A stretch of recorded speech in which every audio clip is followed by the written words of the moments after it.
دير في بالك هاد السيناريو المرعب. تفيق الصباح وتلقى ديك المليون اللي مخبيها في البنكة ما بقاتش كتجيب ليك حتى داك الشيء اللي كانت كتجيبو 100,000 ريال شحال هادي، والخبزة اللي كنتي كتشريها بدرهم ولات ب2 دراهم.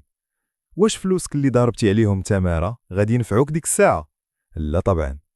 في 2026 اللعبة تبدلات تماما.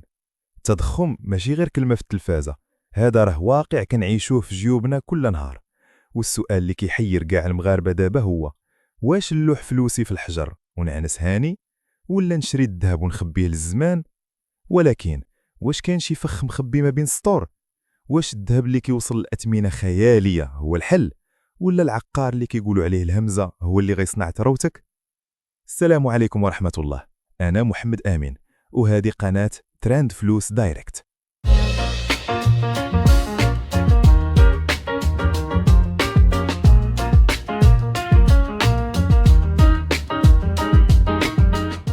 خاصنا نعرفوا واحد الحقيقة مهمة: الذهب في 2026 كيبقى هو الصديق الموثوق وقت الأزمات.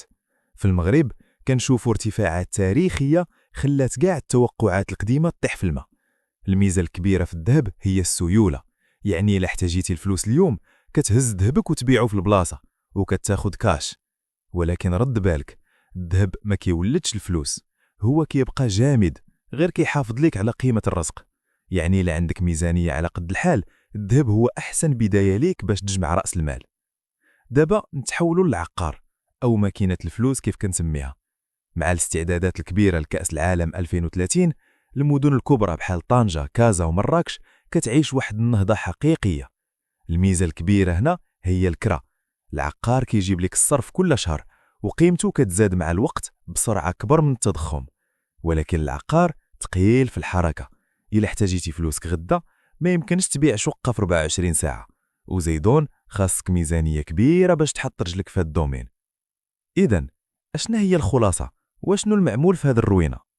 أحسن استراتيجية في 2026 هي التنويع. إلا كنتي يلاه بادي ومجمع شوية الصرف، شري الذهب تبريجيا باش تحمي ديك البركة من الضياع. وملي توصل لواحد المبلغ اللي يخليك تشري سارية، سواء كانت شقة أو محل، تما بيع الذهب ودخلو في العقار باش تبدا تستافد من الدخل الشهري. تذكر ديما هاد القاعدة: العقار كيبني الثروة والذهب كيحميها.